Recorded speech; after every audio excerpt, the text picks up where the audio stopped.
Welcome, everyone, to the Better Love Movement podcast, where you will finally learn how to intentionally do dating and relationships right.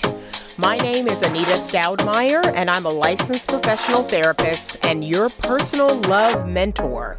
I've worked with thousands of singles and couples, giving them the skills needed to attract and keep the amazing love they desire. It's my heart's work to help people to get the skills needed to not only become the very best versions of themselves, but to help them grow and evolve emotionally and relationally. You can absolutely have the romantic relationship of your dreams. Come and let me show you how.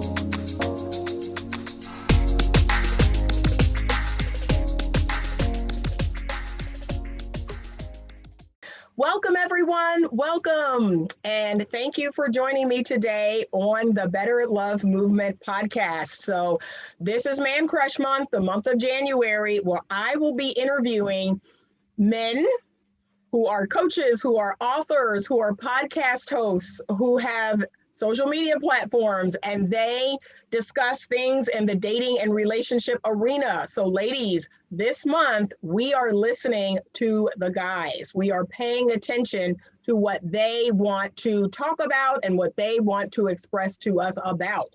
So today we are in episode number 108. It is entitled, What is the Future of Masculinity? And I have the honor of talking with Nakada, the author of Heart on Break. Let me give you a little information about him. So with over 10,000 copies of his book, Heart on Break, now in circulation, it could be an understatement to label Nakada exclusively as an author or just a writer. Other titles Nakada proudly wears are lifestyle and wellness coach, professional photographer, business and marketing consultant, urban farmer and horticulturist, father, and avid student of esoteric and metaphysical sciences. Since the release of Heart on Break, Nakada has been coaching and advising men in the arena of purpose development, wellness, and relationship management. Rather than being another author, speaking solely from experience or the success of reaching thousands of people with his book, Nakada has incorporated the divine sciences of his ancestors into his coaching platform to help those he works with one-on-one gain powerful knowledge of themselves that can transform their life when acted upon. Welcome, Nakada. Thank you, Anita. Thank you for having me on the show. We've been communicating to get here for a little while, so I appreciate your diligence, and I knew I'd make it because when I looked at your show, I felt like you were someone I would love to talk to. Thank you. I appreciate that. So I am familiar with you through your Facebook platform. I have a couple of men who follow your Facebook platform, and they would share with me some of your posts. And then I, in turn, liked your page and have been getting your posts myself. And I always, love everything that I see. Tell me a little bit about how you got started and what made you want to write the book, Heart on Break. Well, I feel like we all got started in our journey of knowing ourselves and understanding ourselves probably before we even took the first step. And so, most of my journey started when I was a teenager, but I feel like having children the way that I did was just like the biggest wake up call for me ever, and it was just something about going from being this guy who's, traveling across the world and doing all these different things, just singular, and then now being, in a different space of being a father. And then the manner of which it happened, when the children came, it was like this big old wake up call to relationships from a whole, it's just not the same after you have children, no matter how much you would like it to be the same. So those first, the book was written about 4 years, close to 4 years after, having my first child. And everything just changed. And, and the way I view myself started to change drastically. But then also what happened was that I realized that what I was striving for was really bigger than just for myself. It's just that when you're in this survival mode that we're all pretty much placed in America, like you feel like all the trinkets and all the prizes that you get as a man at this particular moment, means something to your children, means something to these people. And to some people it does, right? Mm-hmm. But I had this conversation just last night. I was just like, I'm not 40 yet, I'm close to it. And what I need from my parents is money now, Right. not when I was 18, not when I was 15, not when I was 12, because Mm-hmm. who gives a damn Right. about the shoes that you wore to middle school on the first day of the year when you're Right. 35. You're looking for tangible assets that make a change in your life at Mm-hmm. the right time. And so like it became more important for me to realize, because I tried the whole do it for the children thing, and I tried to sacrifice my goals, and even this work that I'm doing now, I stalled it for a couple of years Mm-hmm. just to do what I felt was the right thing in the social dichotomy of the world that we live in. So like, oh, you're a Mm-hmm. man, you're supposed to pay high insurance bills for your children and Right. Right. and have high insurance premiums for death. You're supposed to have in some cases a corporate job where I look fancy every day I go to work. There was just a lot of different ideals of what you're supposed to do as a man first, and now as a father Mm-hmm. or a potential husband. Right. And everything frankly just didn't work out according to the traditional route. and Mm-hmm. and I knew I wasn't a traditionalist anyways, but I tried, because you got parents, I have older parents, so they're in your ear all the time. And I've always been that kid that they could talk to and Yeah. they still Yeah. talk to. My mom just called me and reminded me to go to the doctor, buy some stuff. And I was like, okay, mom, thanks. Yep. But so it's just like, it backfired in the approach. Not that it backfired, but really and truly what it is that I know now that my maturity level, my preparation level on the mental and emotional scale just wasn't really there. I Mm-hmm. wasn't really prepared for what I received. Mm-hmm. So like maybe money was okay, being presence was okay, doing, a lot of different things were okay, but like it doesn't matter if you're making the status quo money per year and you get to take pictures on Facebook and show that you're a present father and all this shit. If you're not happy, Right. if you're not following your life's purpose, if you're not dedicated to something that is bigger than the now, then really and truly all men who are just in it for the quick ride, we that's usually when the midlife crisis really tears them apart in their mid Right. 40s to their mid 50s. And Mm-hmm. because I watched my dad go through the so-called midlife crisis in his Right. 50s. And I've heard about these things, but it's one thing to see it and kind of understand that, oh, okay, this happens when you put away what you're supposed to do, thinking that Right. you're making a so-called sacrifice, and living a societal life. So really, I tried to do a few things. It didn't work. It didn't work out. I woke up and I began to view things differently. And the book was really an entryway into a different lifestyle that I wanted for myself. And I wanted to share some of the things that I learned in this process, because there were a lot of men that were just, you know, unintentionally a bad guy, Right. Right. you Right. know, or, unintentionally effed up, but didn't, but lost a lot in regards to family, in regards to, pressures and anxieties and various other things that we face on a daily basis. And many of us are, feverishly trying to fix and repair relationships that are not worth fixing and not worth repairing. And, Yeah. and it could be just as damaging to endure, subject your children to consistently dysfunctional relationships, Mm-hmm. just because this is the so-called right thing to do. So Right. it's my challenge on what the right thing to do is, as well as understanding that the ultimate right thing to do, and no matter where you are as a male turning into a man, is to realize that if your life's purpose, if your reason for being here is not solidified, I don't Mm-hmm. care how long you've been married, stop right there and start to focus on that, because your whole entire happiness, and even the legacy of Mm-hmm. happiness that you leave, because love is a legacy, right? and Right. and and if it's conflicted, then the legacy is conflicted within itself. So it's not necessarily the patriarchal position of passing on some land and some insurance to your children, but also passing on a legacy of Right. love. Because if you don't love yourself, you don't know yourself, then it's gonna be hard to love her. And I don't care how beautiful Right. she is. So Yep. that's where it began. And since the years have passed, the movement and the message has been more developed, but it stays the same in many Hmm. ways. Like a lot of you guys that are contacting me, you shouldn't be in that relationship. Yeah. Point blank, period. Yep. Yeah, and that's the case. The big breakups are far too much of the learning tool that we use as men versus being taught as younger men, versus Hmm. being prepared as young men, versus being mentored, being tutored, being having a group of men who actually care about whether you reach your goals or not. We Hmm. can't get and then we try to cram all that up into a breakup. Right. Right. Nah, nah. But that's how a lot of men learn. I tell a lot of women that a man's, either it's his divorce or his big breakup, that pain is his teacher. That is how he finally does the work that you're speaking of. He finally turns inward. He finally determines what is his identity, what is his purpose.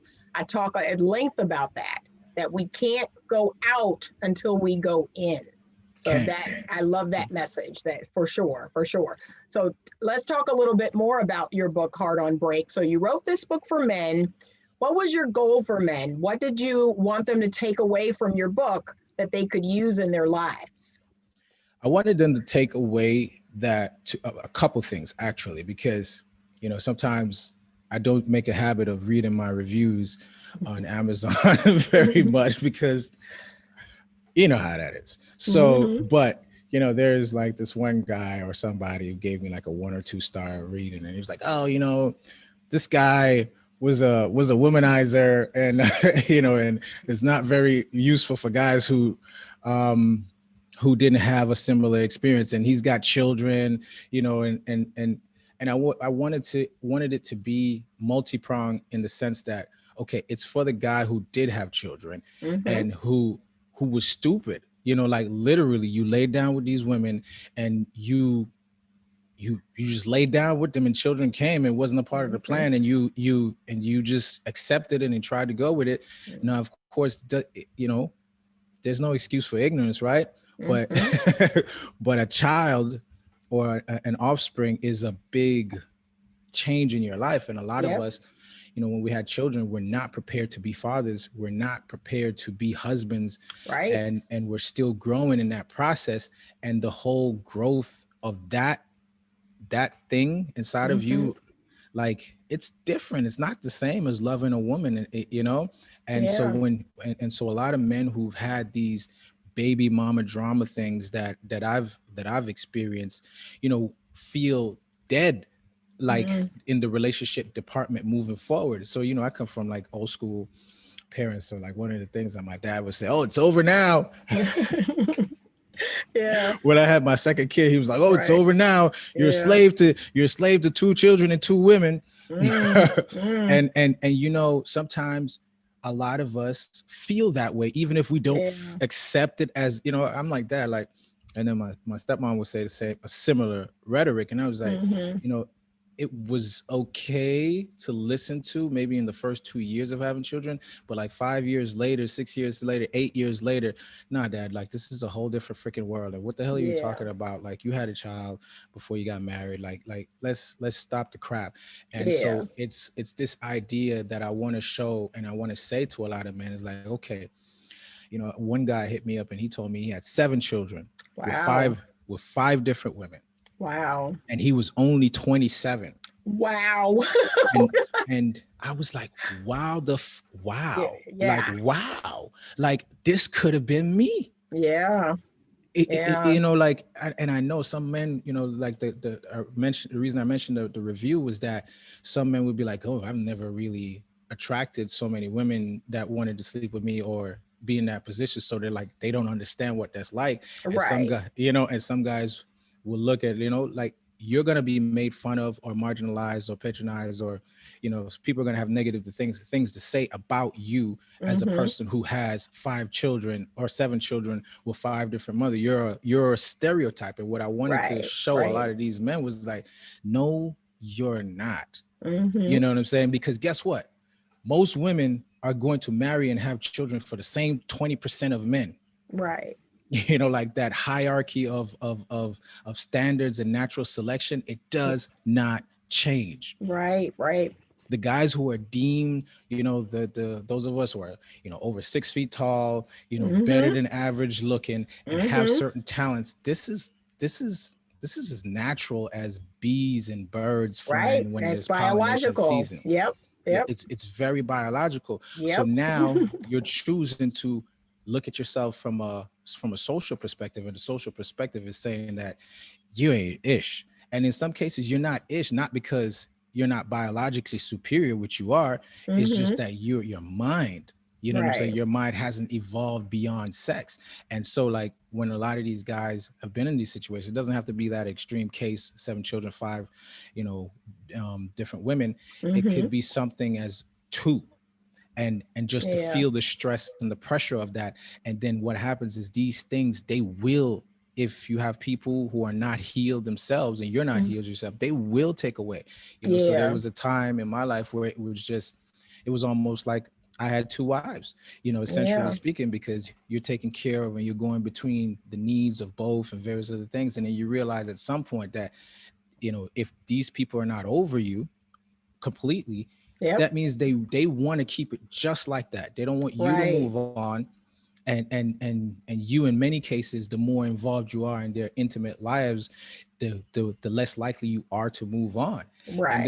And so that's really the message for some of these men. Like, you didn't lose your value as a man, because guess what? God put you here to be a fertilizer anyways. Mm-hmm. It's Mm-hmm. just a matter of how it happens. And so if it happens without you having the consciousness or, the knowledge of self, it does not mean that you cannot gain that knowledge of self. It does not Right. mean that you can pursue higher understandings of yourself and change and dramatically change and Right. transform your life Right. to make it look like, damn, you should have had more. Yeah. Yeah. But growth You is key. So Growth is key. is a man's growth is key.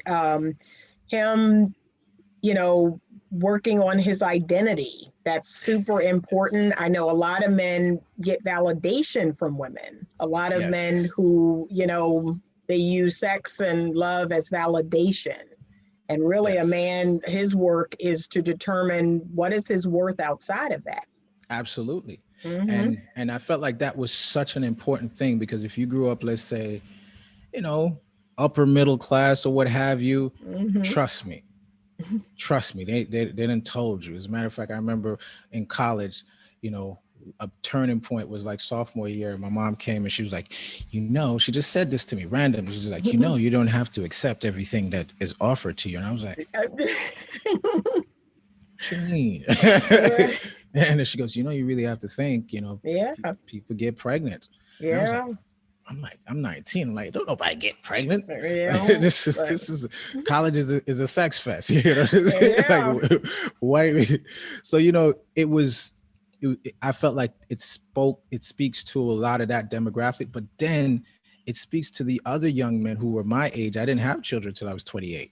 So Mm-hmm. like, you're really curious about, having children and, the significance that you think that you're going to get from it, Mm-hmm. like that really only applies, to women. Honestly, Right. like, Right. like nobody's going to be like, oh, look at that poor single dad. Right. Let him Right. let him sit down, Right. like, and so just like really telling a lot of guys who were a little baby curious, like, you need to Mm-hmm. be marriage curious, you need to be Right. family curious, you Yep. baby curious, like, nah, bro, like, if you feeling it and there's no really good prospects in your life, don't push it. Right. Don't push it. Yep. Don't be wishing for some stuff and some fairy tale life that really doesn't even work out like that. Focus on Mm-hmm. yourself. And the Right. truth is, most of us, we missed 10 years, Yeah. because if the rites of passage and initiation into masculinity doesn't really start well, with some real time teaching, from a man, preferably your Mm-hmm. father or your uncle or your whomever. Mm-hmm. If it doesn't start, it's like it's null and void through sex, sports, recreation, video games, various other things. And then at 28 or close to 28 is when we're starting to be like, oh, what the hell am I doing here? Right. Right. While at the same time looking to have children and to all do all of these things along societal paths. So for those Mm-hmm. guys who just haven't gotten there yet, nah, bro, don't do it. Don't Yeah. do it. Don't do Well, it. yeah. Okay. So, what's your advice for women? So, women who, they want a genuine, loving relationship, they want a healthy, masculine man. So, what does a healthy, masculine man look like? Like, how would they spot him? You know, honestly, I don't have much advice to women Mm-hmm. except for in regards to you got to be one with your internal chemistry, Mm-hmm. because the thing is we live in a very sexualized world. Mm, And I can look at a woman and tell what aspects of society is wrapped up into her facade and what aspects of herself is wrapped up into her facade.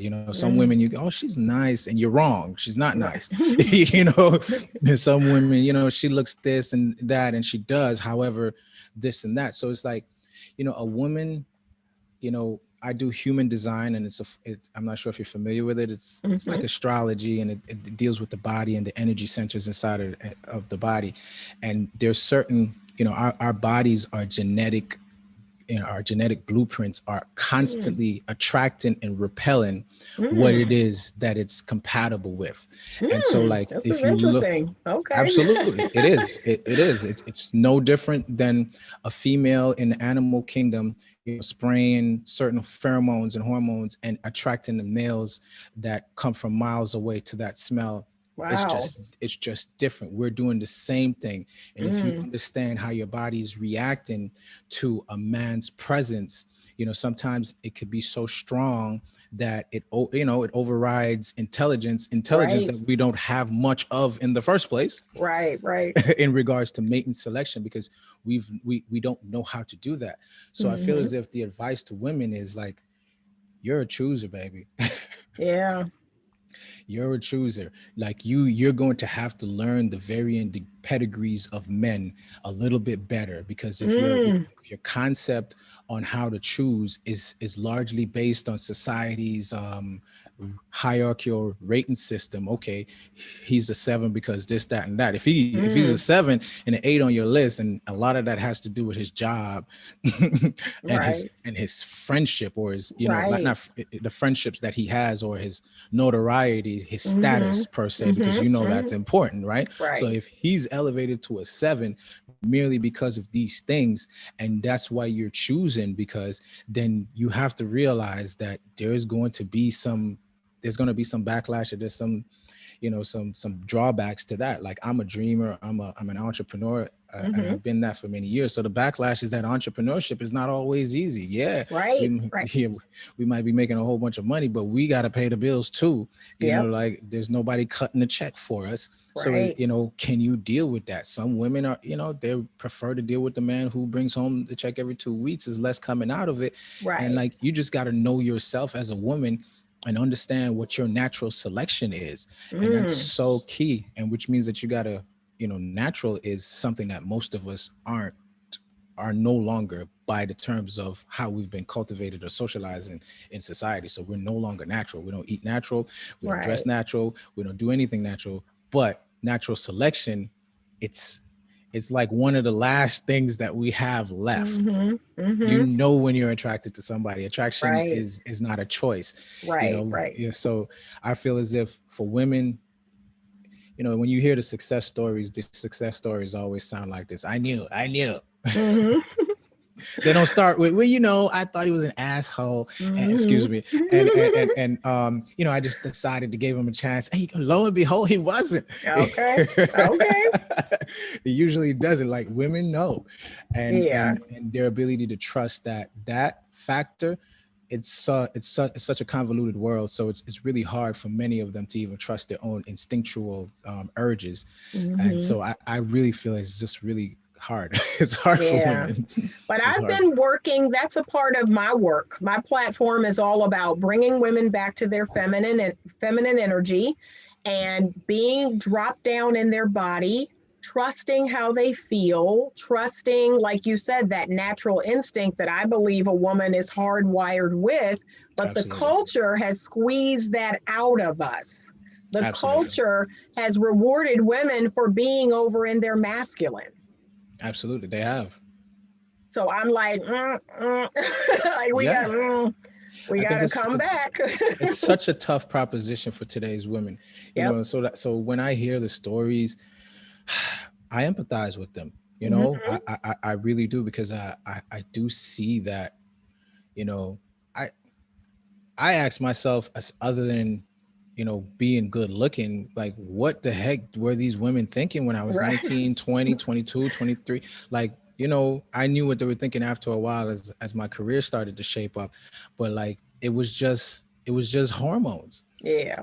And yeah, and we're just not the same anymore. Like, as Right. people, like, you're not going to marry somebody even in the church these days and Mhm. still be guaranteed to have the same Right. views and opinions Yep. and things. We're not our grandparents. Nope. We're Nope. not. So Yeah. so it's like, I think so much goes into it for women these days, especially with so many men. you know there's this concept of the excess men, and the excess Mhm. men are essentially the men who weren't chosen first. Right.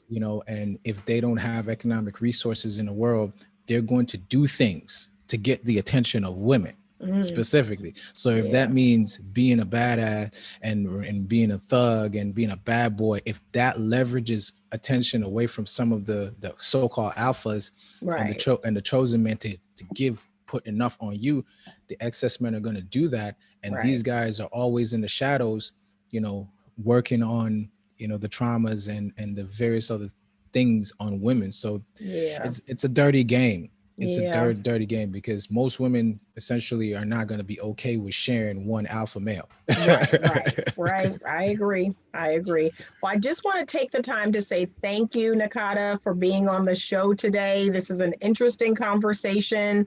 It's a conversation I have a lot with a lot of different male influencers, male coaches, male authors. Is there a product or a service that you would like to tell us more about, or that you want the listeners to go check out? I mean, certainly, my book is available on my website, heartonbreak.com, as well Hmm. as Amazon. And on my website, heartonbreak.com, there's a work with me section Hmm. where, that's where I use, some of the divine sciences that our ancestors have used, and human design is one of those. I do a little bit of card reading as well, too, because I feel as if a lot of the times when the men contact me or even buy the book, one of the things that they're saying is, I just had this terrible breakup, and Hmm. and in the breakup stage, most men are not ready to focus on themselves for a Right, while. And so right, therefore, it's really analyzing what she did to me, how I right. had ended up in this situation, and this, that, and Yeah. that. And so what I try to do is I try to steal their focus away from focusing primarily on the women, and really try to tell them, listen, bro, like, when was the last time you even knew this about yourself, or even Right. recognized this about yourself? Like, don't you think that this is worth some dedication to? Don't you think that Hmm. this is worth some extensive study and some extensive time? When I do the calls, they're always recorded, and I tell them, man, listen to the calls over and over. Like, Right. like, there's no greater study than self-study.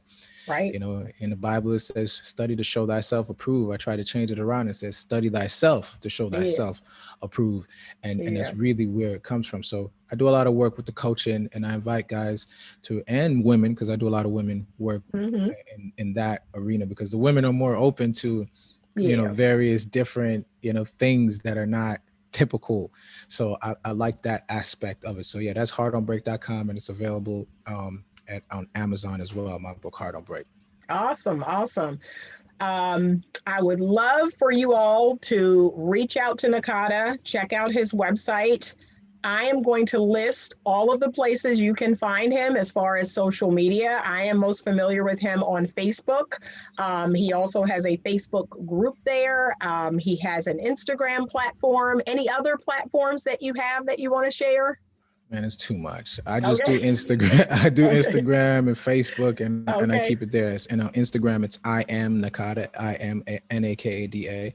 Okay. So yeah, it's pretty simple. But yeah, that's the work, and I love it, and I feel as if, when I get these emails back from people and they tell me some of the changes that they made, like it's a win for everybody. Right. When men win, women win. Yes. Always. Yes. Always. I agree with that. I agree. Well, thank you so much for joining me today on the podcast. Ladies, please check out Nakada's information, share it with the men in your life. I know I have, and they've been sharing it with me. But thank you so much for joining us today. And as always, stay open to love. All right. Thank you, Anita. Thank you for listening to today's podcast episode. If you are enjoying this podcast, please leave me a 5-star rating and review. Your ratings and reviews help me to continue to bring you more great content. Head on over to YouTube and check out the Better Love Movement channel. There's more video content there, and you can subscribe to be notified when a new video is posted. If you have a question that you would like to have answered on the podcast or in a YouTube video, please send it to me at info@betterlovemovement.com.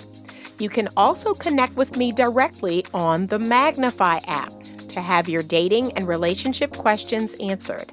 That's MAGNIFI, and it's available on iOS and Android.